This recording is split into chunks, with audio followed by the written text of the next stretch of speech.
प्रतिबंधात्मक उपाययोजनांमुळे घटले डेंग्यू आणि चिकनगुनियाचे रुग्ण. आठवड्यातून एकदा कोरडा दिवस पाळण्याचे हिवताप अधिकाऱ्यांचे आवाहन. बुलढाणा जिल्ह्यात गेल्या 3 ते 4 दिवसांपासून वातावरणात अचानक बदल झाल्याने सर्दी, खोकला, तापेच्या रुग्णसंख्यात वाढ होताना दिसत आहे. मात्र समाधानकारक बाब म्हणजे चिकनगुनिया आणि डेंग्यूच्या रुग्णांची साखळी खंडित करण्यात हिवताप विभागाला यश आले आहे. हिवताप विभागाकडून घरोघरी जाऊन राबवण्यात आलेल्या मोहिमेमुळे गेल्या वर्षीच्या तुलनेत यावर्षी चिकनगुनिया आणि डेंग्यूची रुग्णसंख्या मोठ्या प्रमाणात घटली आहे. गेल्या वर्षात डेंग्यूची 72 तर चिकनगुनियाचे 25 रुग्ण होते, ज्यापैकी एका डेंग्यूच्या रुग्णाचा मृत्यू देखील झाल्याची नोंद आहे. तर चालू वर्षात डेंग्यूचे 20 आणि चिकनगुनियाचे 9 रुग्ण आढळले आहेत. त्यामुळे डेंग्यू, चिकनगुनियाचे रुग्ण थांबवण्यात हिवताप विभागाला यश आले आहे. जिल्ह्यातील नागरिकांनी आपल्या घरातील पाणी साठे तपासून पाहावेत आणि किमान आठवड्यातून एक दिवस कोरडा दिवस म्हणून पाळावा, असे आवाहन जिल्हा हिवताप अधिकारी शिवराज चव्हाण यांच्याकडून करण्यात येत आहे.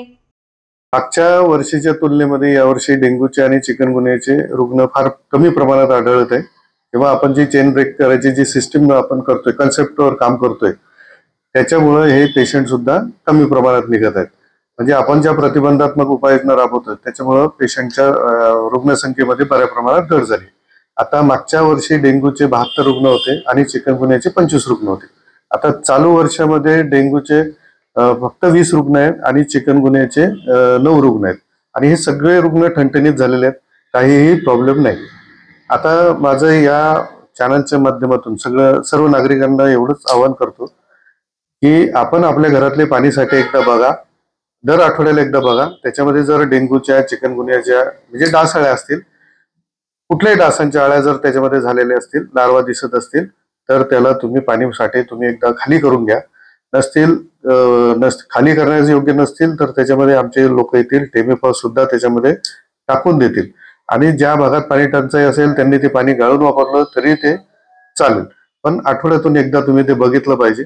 उन्हाळ्यात जे तुम्ही कूलर वापरलेले आहेत त्याच्यामध्ये जर पाणी साठलेलं असेल तर कृपया ते खाली करून घ्या. त्याच्यामध्ये पाणी राहू देऊ नका आणि एकदा कपड्याने ते घासून पुसून स्वच्छ करून टाका.